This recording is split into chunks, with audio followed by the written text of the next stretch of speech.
मित्रों, दौलत के नियम पुस्तक के अंतर्गत भाग नंबर 24 में अब सुनिए नियम नंबर 82, जिसकी मोटी हेडिंग है आमदनी होने से पहले ही खर्च ना करने लगें।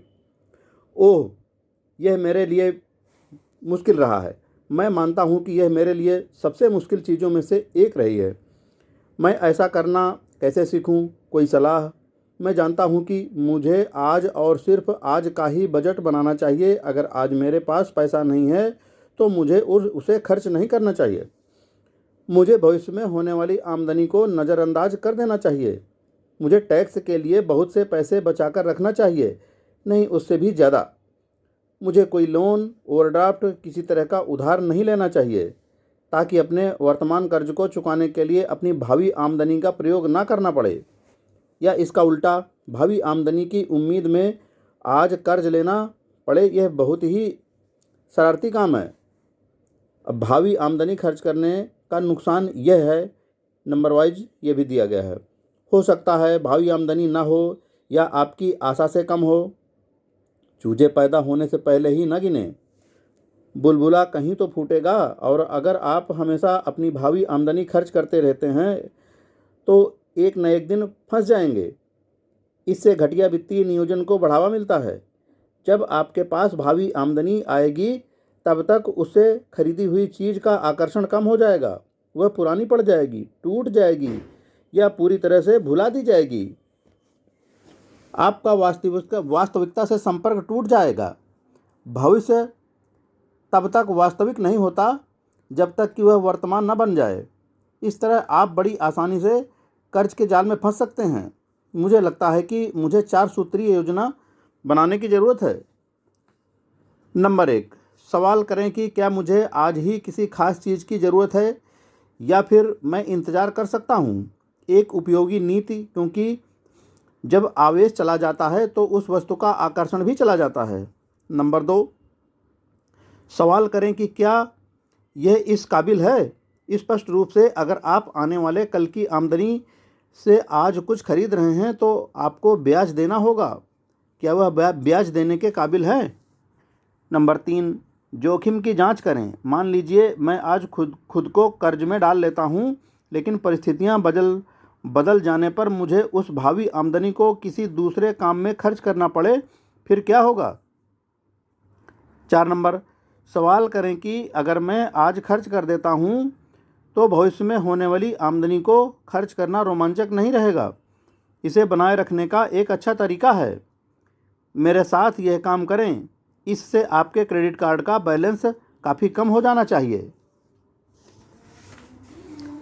अब मित्रों आ जाइए नियम नंबर 83 में, जिसकी मोटी हेडिंग है बुढ़ापे के लिए कुछ अलग रख दें, नहीं उससे भी ज़्यादा रखें। जब आपको एहसास होता है कि आप उम्र की ढलान पर तेज़ी से लुढ़कते जा रहे हैं और आगे का रास्ता पहले की तुलना में कम दिख रहा है तो ठहर जाएं। यह सुनिश्चित कर लें कि कमाना बंद करने के बावजूद आप उसी जीवन शैली, विलासिता और आरामदेह स्तर का खर्च उठा पाएंगे जिसका आप इस वक्त आनंद लेते हैं या भविष्य में लेना चाहते हैं। आपको बुढ़ापे के लिए पैसा अलग क्यों रखना चाहिए, इसके कुछ अच्छे कारण ये हैं कि पॉइंट वाइज,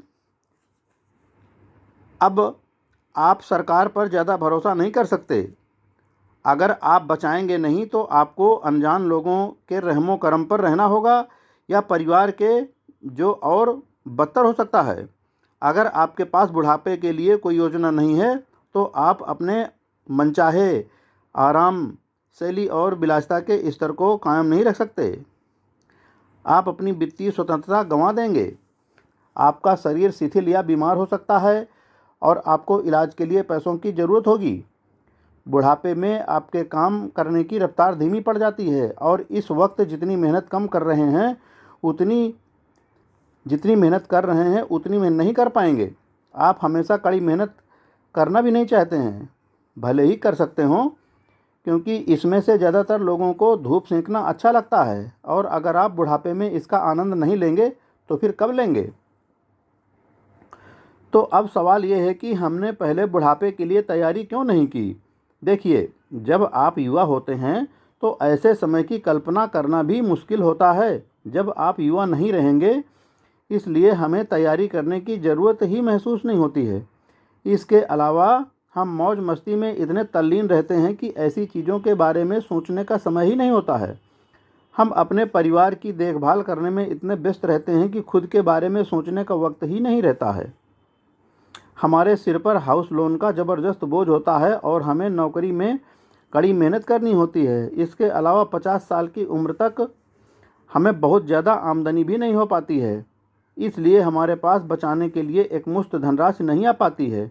इसके अलावा अगर हम कुछ बचाकर अलग रखने जा रहे हैं तो शायद हमें कुछ मार्गदर्शक सिद्धांतों की ज़रूरत होगी।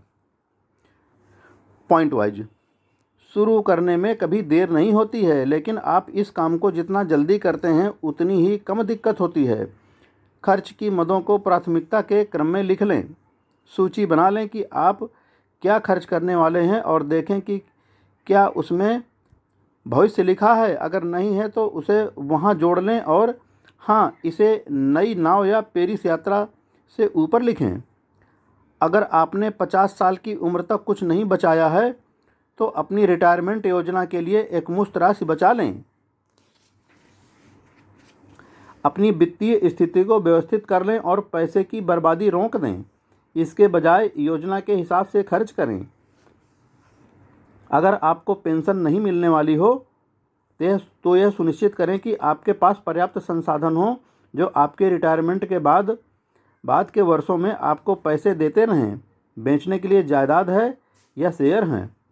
हमेशा ऊंची ब्याज दर के बारे में सोचते रहें और उसे पाने के लिए अपने पैसे को घुमाते फिराते रहें। जब आप बूढ़े हो जाएं तो आपकी आवश्यकताएं कम हो जाएं तो बड़े मकान की जगह छोटा मकान ले लें। अब आपके सभी बच्चे घर छोड़कर अपना घर बसा चुके हैं, इसलिए आपको इतने बड़े मकान की वैसे भी ज़रूरत नहीं है। इससे होने वाले लाभ का निवेश कर दें। अब नियम नंबर 83 पूरा होता है। मित्रों, आ जाइए नियम नंबर 84 में, जिसकी मोटी हेडिंग है आपातकालीन स्थितियों के लिए कुछ बचाकर रखें। आपातकालीन फंड। बुढ़ापे में आपको बचत के अलावा हमेशा आपातकालीन फंड की भी ज़रूरत होगी। मैं यहाँ आपको आपातकालीन स्थितियों की पूरी सूची तो नहीं दे सकता, लेकिन कुछ का जिक्र कर सकता हूँ ताकि आप उनके बारे में खुद सोच लें। अभी से बुरे सपने न देखें। पॉइंट वाइज दुर्घटनाएं, वाहन, औद्योगिक, नौकरी से संबंधित, बीमारी, अचानक पैदा हुए कानूनी पेच, मुकदमा दायर होना या गलत गिरफ्तारी, जमीन जायदाद के विवाद बहुत ही खर्चीले होते हैं। बच्चों से जुड़ी दिक्कतें अब मुझे शुरू होने पर मजबूर न करें। यह सूची बहुत लंबी है, जिसमें नशीले पदार्थ, अवांछित गर्भ, पुलिस के साथ दिक्कतें, कार, बीमारियां, यात्रा की समस्याएं, पैसा या उत्साह कम होने के बाद थाईलैंड से लौटना महंगा पड़ सकता है। प्राकृतिक आपदा जैसे बाढ़, भूकंप, सुनामी, सूखा, धंसाव, जंगल की आग, महामारी, चाहे वह जो भी होती हो। अचानक नौकरी छूटना, आपकी कंपनी का अचानक दिवालिया होना, मंदी। तो कितना अलग रखा जाए और कहाँ रखा जाए? देखिए, समझदारी का काम तो यह है कि इतना पैसा अलग रखा जाए जिससे आप वर्तमान जीवन शैली में 3 से 6 महीने तक जी सकें और आपको उस दौरान पैसे की चिंता न करनी पड़े। अगर आप चाहें तो 6 महीने की आमदनी रख सकते हैं। जाहिर है, सुनामी या जंगल की आग में नुकसान होने पर आप बीमा तो वसूल कर सकते हैं, लेकिन आपको तब तक काम चलाना पड़ेगा। बीमे से इलाज का खर्च भी चुकाना पड़ सकता है। तो इस पैसे को कहाँ खर्च करें? ज़्यादातर लोग इसे बचत खाते में रखते हैं। जाहिर है, ब्याज कम मिलता है, लेकिन इस पैसे तक आप तत्काल पहुंच जाते हैं। वैसे मैंने देखा है कि चतुर लोग आपातकालीन स्थितियों के लिए घर में ही सेफ्टी डिपॉजिट बॉक्स में पैसे रखते हैं। आड़े वक्त में यह हमेशा काम आता है। मानवीय दुर्घटनाओं को देखकर यह अंदाज़ा हो जाता है कि पैसा कितनी जल्दी खत्म हो जाता है और पारंपरिक स्रोत तक पहुंचना कितना मुश्किल होता है। लुसियाना के तूफान से ज़्यादातर लोगों ने बहुत कष्ट झेला। इससे अमीर गरीब एक बराबर हो गए, क्योंकि कोई भी बैंक तक नहीं पहुंच सकता था। बैंक भी 10 फुट पानी में डूबे हुए थे। ऐसे समय पैसे का महत्व खत्म हो जाता है। तब भोजन और पानी सर्वोपरि बन जाते हैं, और मुझे लगता है बंदूकें भी। लेकिन मैं उस दिशा में नहीं जाना चाहता। आप आपातकालीन स्थितियों से उत्पन्न समस्याओं से निपटने के लिए बड़ी बीमा पॉलिसी ले सकते हैं। इसके अलावा आप अपने आपातकालीन फंड को किसी ऐसे बैंक अकाउंट में रख सकते हैं जहां से आप इसे जल्दी से निकाल सकें, जैसे सेविंग अकाउंट या मनी मार्केट अकाउंट, जिसकी ब्याज दर ज़्यादा होती है। लेकिन हमेशा की तरह विस्तृत सलाह के लिए मेरे बजाय किसी सही वित्तीय विशेषज्ञ के पास जाएं। मैंने देखा है कि चतुर अमीर लोग आपातकालीन स्थितियों के लिए घर में ही सेफ्टी डिपॉजिट बॉक्स में पैसे रखते हैं। नियम नंबर 84 यहीं पर पूरा होता है मित्रों। अब आ जाइए नियम नंबर 85 में, जिसकी मोटी हेडिंग है, आपने इसके लिए कितने पैसे दिए, सामान कैसे खरीदें। मैं जानता हूँ, मैंने ही कहा था कि बेहतरीन क्वालिटी का सामान खरीदें। मैं सचमुच यही मानता हूँ, लेकिन मैं इस बात में यकीन नहीं करता कि आप अनावश्यक फिजूल खर्ची करें जब किसी दूसरी जगह से वही चीज़ सस्ते में खरीदी जा सकती हो। उदाहरण के लिए, मेरा एक अच्छा दोस्त बहुत महंगी कार खरीद रहा था, बहुत ही अच्छी कार। मुझे बहुत जलन हो रही थी, इतनी कि मैंने अपने सारे नियम तोड़ दिए और उससे पूछ बैठा कि वह इसे कितने में खरीद रहा है। उसका जवाब सुनकर मुझे अपने कानों पर यकीन नहीं हुआ। आप इसके इतने पैसे दे रहे हैं। उसने कहा कि वह आराम से इतना खर्च उठा सकता है। बात सच भी, लेकिन यह सिद्धांत की बात थी। मैंने सुझाव दिया, आप इसे यहाँ और यहाँ से बहुत सस्ते में खरीद सकते हैं। उसने जवाब दिया, हाँ, लेकिन तब मुझे फ़ोन करने के अलावा भी कुछ करना होगा। इसके लिए मुझे उठना पड़ेगा और कुछ करना पड़ेगा। मैंने उसके सामने प्रस्ताव रखा कि मैं ज़्यादा सस्ती जगह से कार खरीदकर उसे बेच देता हूँ और बचे पैसे हम आपस में बांट लेंगे। लेकिन वह इसके लिए तैयार नहीं हुआ। उसने मुझे समझाया कि उसने इतना पैसा कमाया ही इसलिए था ताकि वह सोफे पर लेटा या बैठा रहे। वह यह चाहता था कि उसे बिल्कुल भी मेहनत न करनी पड़े और उसके फ़ोन घुमाने भर से ही उसके सामने पूरी दुनिया हाजिर हो जाए। उसके हिसाब से दौलत का यही मतलब होता है। समझदार अमीर लोग मेरे अमीर दोस्त की तरह पैसे बर्बाद नहीं करते हैं। हालांकि वे ऐसा कर सकते हैं, इसके बजाय वे हमेशा 3 जगह पूछताछ करते हैं या कोटेशन लेते हैं और सबसे पहली जगह से ही सामान नहीं खरीद लेते हैं। वे बाजार का मुआयना करके यह सुनिश्चित करते हैं कि वे ज़्यादा पैसे तो नहीं दे रहे हैं। वे संभल कर खर्च करते हैं, क्योंकि उन्होंने पैसे कमाने के लिए कड़ी मेहनत की है। उन्हें कंजूस नहीं समझना चाहिए। वे तो सतर्क, किफ़ायती और जागरूक होते हैं।